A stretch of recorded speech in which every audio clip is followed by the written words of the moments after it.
Greetings and salutations, everyone. My name is Andrew Kirchhoff, and welcome to my YouTube channel. Today, we're talking about my Week 18 waiver wire targets for the 2021 fantasy football season. On today's episode, we're going to be talking about prospects at the running back, wide receiver, tight end, quarterback, kicker, and defensive positions that are potentially available on your waiver wires that you can pick up and play and help you win a 2021 fantasy football championship here in Week 18. Now, for those of you who are playing in Week 18, it is an unfortunate matter because there is a potential in which teams who have already clinched a playoff spot, or potentially teams who have gotten themselves in a position where they want to lose and they want to get a higher pick for the NFL draft, they may pull some of their starters this upcoming week. So we're going to have to keep an eye on that as the week progresses. But this is the first ever Week 18 in fantasy football history. So hopefully there'll be some record-breaking moments similar to this last week, Week 17. I mean, yesterday, Jamar Chase had himself an unbelievable performance of putting up 50 fantasy points. I mean, I went back to 2002. There's only been one better wide receiver performance in a half PPR scoring format, and that was from Tyreek Hill back in 2020 against the Tampa Bay Buccaneers, where he put up 51.4 fantasy points. So either way, a lot of records are being broken as of late, and hopefully we'll continue that momentum going into Week 18.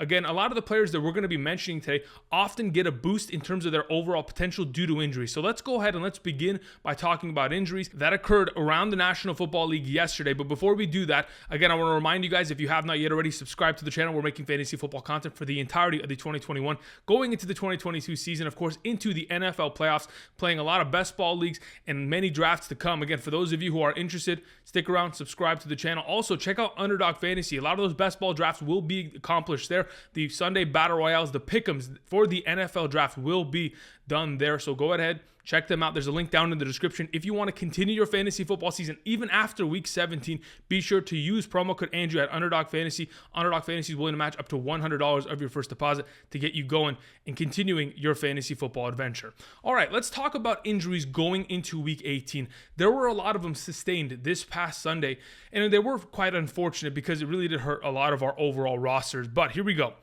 Number one, Michael Gallup, confirmed torn ACL. That definitely does help Cedrick Wilson, as he will fill in at that wide receiver role. Next, we have Ronald Jones, went down with an ankle injury yesterday. Of course, Leonard Fournette, Giovanni Bernard, both of them are out. Not only that, but another Tampa Bay Buccaneers running back was injured. Keyshawn Vaughn went down with a rib injury, took his final snap with 10 minutes remaining in the fourth quarter. The rest of the game, it was all Le'Veon Bell, and it looks to be like Le'Veon Bell is the only healthy back on roster going forward. Kyle Pitts went down with a hamstring injury, tried to fight back, but unfortunately the same hamstring injury in that kind of a weather game, it's not something to mess with. He probably will be missing this upcoming week, hopefully not. Michael Carter went down with a concussion. Obviously, we saw Ty Johnson and Austin Walker step up in his stead. Of course, Ricky Seals-Jones collided with a cameraman. He is under concussion protocol, also dealing with a neck injury. Antonio Brown quit on his team. I know there's a lot of conversation around that, whether he's injured or not. It's super unfortunate. A lot of us played Antonio Brown yesterday, and a lot of us suffered because of that. Also, the Chiefs' offensive line, both their left tackle and one of their better offensive linemen, Lucas Niang, Orlando Brown, both those guys are dealing with injuries. They're going to have to make a shuffle there. They are obviously trying to clinch the number one seed in the AFC along with the Tennessee Titans, so they'll be at a full capacity, but I don't know how about that offensive line. It's going to be very tricky there. Just keeping an eye on that. But either way, again, like I mentioned earlier, there may be players that are going to be shut down going into this week, players that are associated with teams like maybe the Detroit Lions don't want to start their entire offense because, again, they have nothing to play for. Maybe they just want a higher pick going into the NFL draft. There's a lot of conversations regarding that. There's a lot of conversations around teams that have already clinched a wild card position that can't advance to win their own division. Why go ahead and play when you can rest an extra week, get your team ready for the following wild card weekend games in Week 19? Outside of that, let's get into talking about some waiver wire pickups. Beginning at the running back position for Week 18, we talk about Boston Scott. Again, Boston Scott was a hidden gem this past week. I had a feeling that even with Jordan Howard, of course, Kenneth Gainwell, I know we have Miles Sanders dealing with a broken hand. He'll probably return for the wild card weekend. But Boston Scott, my goodness, did he take over. He went for over 20 fantasy points. I didn't anticipate that kind of productivity. I thought he would get himself a touchdown for sure because that's how the Eagles offense has functioned over the last 2 months of the season. But by all means, I didn't expect him to score 2 touchdowns on the ground, get himself a lot of work in the receiving game. He's only rostered in 31% of leagues on Yahoo. Takes on the Dallas Cowboys this week. In my opinion, another one of these great games in which Boston Scott could end up playing well if they decide to send him a full go. Moving on to our number 2, we have Le'Veon Bell of the Tampa Bay Buccaneers. Like I mentioned a little bit earlier, Leonard Fournette on the injured reserve. Giovanni Bernard on the injured reserve. Ronald Jones went down with an ankle injury. Keyshawn Vaughn dealing with a rib injury. If there's a possibility in which Le'Veon Bell can serve as the receiving back for this team, and sure, get some carries here and there, he could very easily be more than 10 fantasy points. He could very easily fall into the end zone and find a lot of value. His primary contribution to this team will be as a receiving back. We know how much Tom Brady likes to check down to his respective running backs. We saw, of course, Leonard Fournette this season dominate in that category.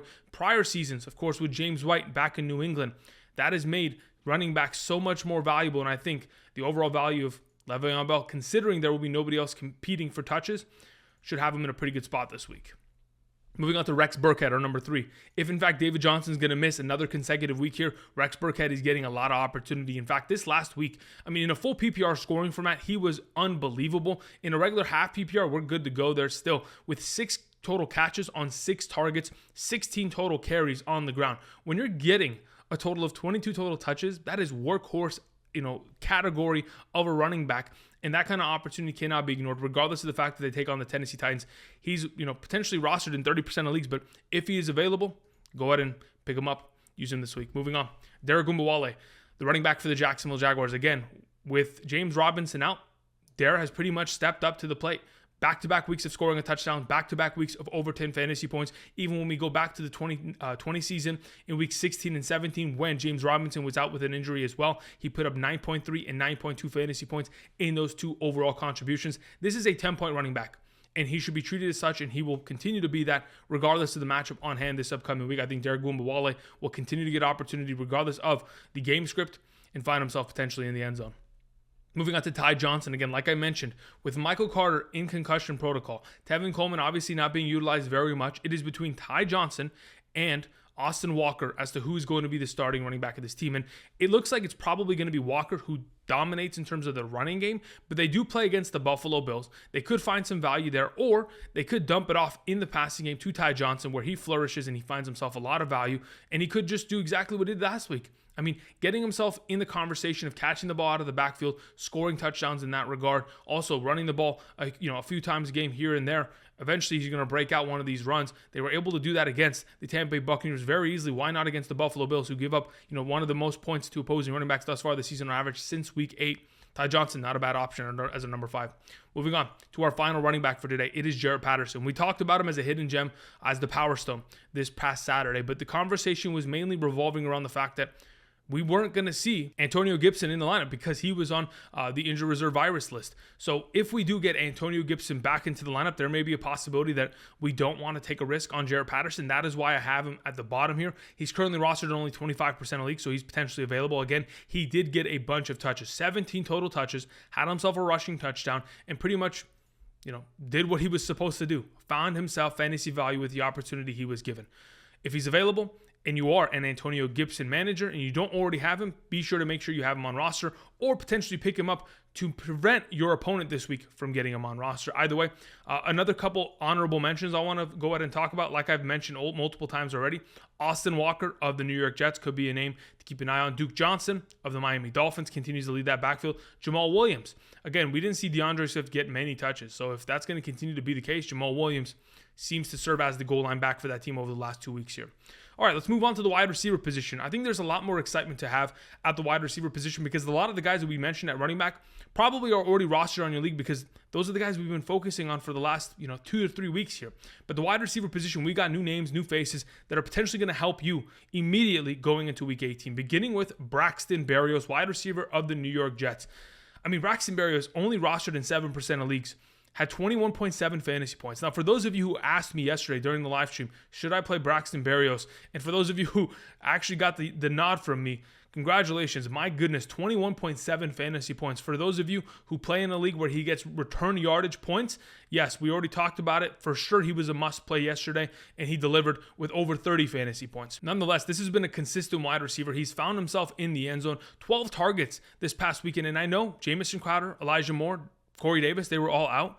But there's a possibility where Braxton Berrios continues to see favor from Zach Wilson. Since week 14, these are his overall fantasy point contributions. 8.2, 10.1, 12.5, and 21.7. He has scored rushing touchdowns. He has scored kick return touchdowns, receiving touchdowns. It doesn't matter. He's all over the field contributing for this team that literally almost beat the Tampa Bay Buccaneers yesterday.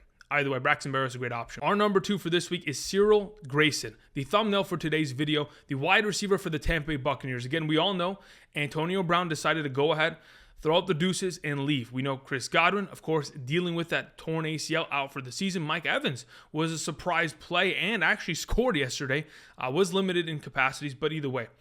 Cyril Grayson is only rostered in 0% of leagues. He's available in practically every league possible. Even though in week 16 he put up 3 catches on 3 targets for 81 yards and 11 fantasy points, nobody really trusted the potential of it. But considering Antonio Brown is now gone and Cyril Grayson is filling into the Chris Godwin role of this offense, 8 targets, 6 catches, 81 yards and a touchdown, 17.1 fantasy points, takes on the Carolina Panthers this upcoming weekend. I mean, I think he's a fantastic option and a guy that could very easily end up winning your fantasy championship here in week 18. Moving on to Marquez Callaway. Again, we talked about him as a potential hidden gem for this weekend because of the fact that Tre'Quan Smith was out. And Taysom Hill has continued to look towards Marquez Callaway as a number 1 receiving option. That is exactly what he has transpired and kind of turned into late in this season.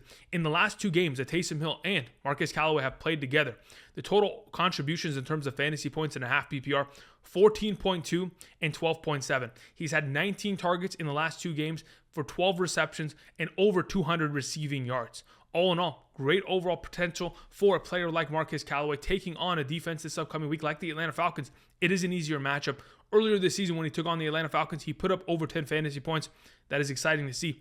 Only rostered in 26% of leagues, should be picked up and played. Moving on to Zay Jones, the next wide receiver I wanted to mention. In the last 3 weeks of the season, Zay Jones has played more offensive snaps than any other wide receiver for the Las Vegas Raiders. And going into this upcoming weekend's matchup against the Los Angeles Chargers, it is win or go home. The team that wins goes to the NFL playoffs and probably takes on their division rival, the Kansas City Chiefs. Zay Jones in the last 3 weeks has been incredible. We talked about him a couple weeks back. I mean, he's had himself 8 targets, 6 catches, 50 yards. 9 targets, 6 catches, 67 yards. And in this last weekend, went off against the Indianapolis Colts. 10 targets, 8 catches, 120, 15.9 fantasy points, and only rostered in 1% of leagues. Zay Jones, a great option for this offense. Moving on, Cedrick Wilson, like I mentioned, with Michael Gallup tearing his ACL out for the season, Cedrick Wilson is going to continue to contribute to this offense, only rostered in 3% of leagues. I have seen it multiple times this season in which when Cedrick Wilson is given the opportunity to succeed, he absolutely does. Go back to the Thanksgiving game against the Las Vegas Raiders. 7 catches, 104 receiving yards. Dominates in that contest. I mean, if you go back to even week 6 against the New England Patriots, I mean, I particularly remember watching that game because there were 3 potential times where Cedrick Wilson could have scored a touchdown when he was targeted in the end zone by Dak Prescott. And there's a reason why he scored this last weekend. He's a huge part of that offense, and as long as he continues to get opportunity, he'll be a great overall play for the Dallas Cowboys. Moving on to our number 6, we have Antoine Wesley of the Arizona Cardinals. Now, in the absence of DeAndre Hopkins, the entire conversation has been who is going to step up. We've, of course, seen Zach Ertz get a lot of targets, so has Christian Kirk, but Antoine Wesley in the last couple weeks here has been a touchdown fiend. I mean, even going back to week 16 against the Indianapolis Colts, 2 catches, 29 yards, and a touchdown. He has been a red zone threat for this offense, of course, put up 9.9 fantasy points and a half PPR against Indianapolis. This last weekend, of course, against the Dallas Cowboys, 17 points, 2 receiving touchdowns on 4 catches for 30 yards, 0% rostered. Another wide receiver that is available and will be, of course, trying to fight for a playoff spot here. Wesley should be a name that you should be potentially picking up this weekend. All right, let's move on to the tight end / quarterback section of today's video, beginning with Dan Arnold. Again, the tight end position is very slim. So I go ahead and I mention Dan Arnold in the capacity that if he is completely off the virus IR list and he is back, and James O'Shaughnessy, who missed this last week, is going to continue to miss with his hip injury, then by all means, Dan Arnold's a great play. The Jacksonville Jaguars, they don't have the easiest matchup on hand. I mean, they take on the Indianapolis Colts, but Dan Arnold, who is only rostered in 6% of leagues, could have himself a pretty good overall contribution this week. The last time he took on the Indianapolis Colts, 8 targets, 5 catches, 67 yards, a 2-point conversion, and 11.2 total fantasy points. Again, another one of these great wide receivers. I mean, the only potential target that Trevor Lawrence continues to look for every single week is his respective tight ends, and hopefully Dan Arnold will be ready to play this week. Moving on to Cameron Brate, another one that, again, only rostered in 4% of leagues, but he's scoring touchdowns. He has scored a touchdown in back-to-back contests. Again, in Week 16 against the Carolina Panthers, in Week 17 against the New York Jets. 8 fantasy points, 7.5 fantasy points. Obviously, he's not getting a lot of yardage. That's Gronk's overall objective every single week. But Cameron Brate is becoming a touchdown sponge. He takes on the Carolina Panthers once again this week. Could be a decent option for this offense. Moving on to John Bates, the backup for Ricky Seals-Jones and Logan Thomas. Again, they are on their third string tight end this season, but we all know how much the Washington football team likes to incorporate their respective tight ends on a weekly basis. They do take on the New York Giants. He's only rostered in 1% of leagues, and I think there's a very good chance in which he could contribute. I mean, you go back to the Dallas Cowboy game, he scores a touchdown against them. This last week obviously wasn't given as many opportunities, but 3 catches, 35 yards for 5 fantasy points. It could end up growing in this upcoming weekend's contest with more opportunity, more routes run, etc. Moving on to the quarterback position. Of course, we all know Trey Lance should have been picked up last week. Currently rostered in 32% of leagues. That makes me think that he's probably already gone in your league, but if in fact he's available, 19.06 fantasy points this last week. Takes on the Los Angeles Rams. It is a tough matchup, but I'm not too worried about the Rams defense. I think Trey Lance will be perfectly fine in that offense, as Jimmy Garoppolo most likely won't be returning due to that UCL thumb injury.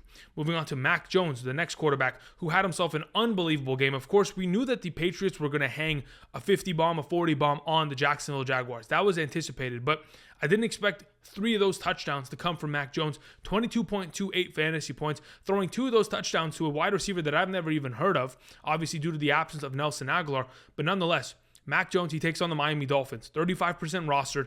I think Mac Jones is in a pretty decent position. The reason why I mention that is because if you go back to week 1, when Mac Jones was not very experienced in this offense, didn't have all those games under his belt, he took on the Miami Dolphins, almost threw for 300 yards, had himself a passing touchdown, and was honestly in a pretty good position. I think he should be able to impose as well this week and find himself in a successful overall form. Moving on to our final quarterback, it is Justin Fields. Again, we are just talking about rookie quarterbacks at the end of the season because this is typically when these rookie quarterbacks have their most opportunity to step up. Now, if Justin Fields is healthy, I've mentioned it in weeks past, he has been playing incredibly. In fantasy, he is going to be a great quarterback for next year. I mean, in the last 4 starts, he's been averaging 19.67 fantasy points per game in a 4-point per passing touchdown league. I mean, he's averaged 64 rushing yards per game over his last 4 starts. And he takes on the Minnesota Vikings, who just recently, he had himself a good game in which he put up 19 fantasy points against. He's only rostered in 22% of leagues. Justin Fields, if he's healthy and ready to go and it's not Andy Dalton at the starting position, I think he's a pretty good overall play for those of you in desperate need of a quarterback. Let's move on to the kickers/defense section, the special team section of today's video, beginning with the Kansas City Chiefs as the first defense I want to mention. I know that they're rostered in 61% of leagues, but we have to go ahead and just say it out loud because there are some leagues in which they are available. And if they are, and you are playing this week, you should have them on roster. They take on the Denver Broncos. The last time they took on the Denver Broncos, week 13, they put up 17 fantasy points as a defense. Drew Lock will be the starting quarterback this week with an injured shoulder. So all in all, there is a very good chance that the Kansas City Chiefs blow out the Denver Broncos, which I'm anticipating is most likely going to be the case. Moving on to the Washington football team, they take on the New York Giants. The New York Giants in the last 3 consecutive weeks have given up 16, 16, and 21 fantasy points to the last 3 consecutive defenses that have played against them. I think the Washington football team is not one of these teams that is just going to roll over in their final week. They're a well-coached team from Ron Rivera. They take on the New York Giants, who will have Jake Fromm as their starting quarterback, with Mike Glennon having a season-ending injury. It's going to be a field day for the Washington defense. I think they're a pretty good play. Moving on to the Tennessee Titans defense. Again, they take on the Houston Texans. They just need to win this weekend, and they secure the number 1 seed in the AFC without Derrick Henry since week 8. Can you imagine that? This defense has been carried, obviously, by the fact that they can continue to run the ball and that their defense has been playing out of their minds. Sure, they're rostered in 42% of leagues, but if you have the ability to play them against Houston this week, I would go ahead and do so because I anticipate this team to win pretty easily against Houston. Moving on, let's talk about some kickers. Again, I want to first and foremost mention, if you haven't already picked up Evan McPherson and Jake Elliott over the last 3 to 4 weeks, as I have had them on this list consecutively every single week, then obviously you didn't deserve the 10 fantasy points they each put up over the last month of the season. I mean, Evan McPherson, I think, is on a 5 or 6 game streak of 10 plus fantasy points. And of course, Jake Elliott has been one of the highest scoring kickers since week 8. So overall, if you haven't picked them up, shame on you. But let's talk about some other kickers because I don't want to be a complete broken record here. Let's talk about some other kickers that are available. Number 1, Michael Badgley of the Indianapolis Colts. As long as Rodrigo Blankenship is out, Michael Badgley keeps putting up great points. In the last 3 weeks, 10, 9, and 10 total fantasy points. Takes on the Jacksonville Jaguars. An easy matchup and potentially available in your league. Moving on to Dustin Hopkins, the kicker for the Los Angeles Chargers. Takes on the Las Vegas Raiders. 22% rostered in the last 5 games. His overall contributions, 11, 13, 4, 12, and 10.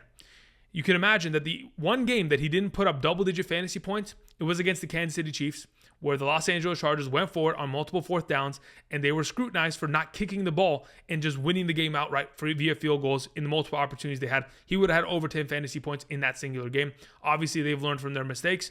He will continue to kick and put up 10-plus fantasy points. Moving to our final kicker, Randy Bullock, only rostered in 10% of leagues. He obviously was injured for a couple weeks, so a lot of people dropped him. They take on the Houston Texans this week in his last 4 games, 11, 9, 7, and 9. Obviously not as good of a kicker as Michael Badgley or Dustin Hopkins, considering the offense for the Tennessee Titans doesn't score as much. But overall, Randy Bullock, not a bad option for those of you in need of a potential kicker. Those are my Week 18 waiver wire targets for the 2021-2022 fantasy football season. Thank you, everybody, for watching. Again, this is the first ever Week 18. Hopefully, we'll have some exciting news for tomorrow. Either way, we'll talk about some running backs at the matchups, the top 36 rankings, all of that encompassed in tomorrow's video. Thank you, everybody, for watching. Enjoy tonight's game. For those of you who are winning and trying to potentially still make Week 18 championships with the results of tonight, whether it is Deontay Johnson, Pat Freiermuth, Najee Harris, of course, Nick Chubb, Jarvis Landry, Donovan Peoples-Jones, maybe one of those quarterbacks. Hopefully not, but either way, best of luck to you. Of course, be sure to subscribe, click the like button down below, check out Underdog Fantasy, go ahead and potentially draft a team for tonight's game, play the Pick'ems game, play some best ball for the NFL playoffs. A lot of content to be had via Underdog Fantasy. For those of you who are done with the fantasy football season, you can continue to play the Underdog way. So check them out, use promo code Andrew today, and Underdog Fantasy is willing to match up to $100 of your first deposit. All right, thank you, everybody, and until tomorrow, I'll see you guys. Peace.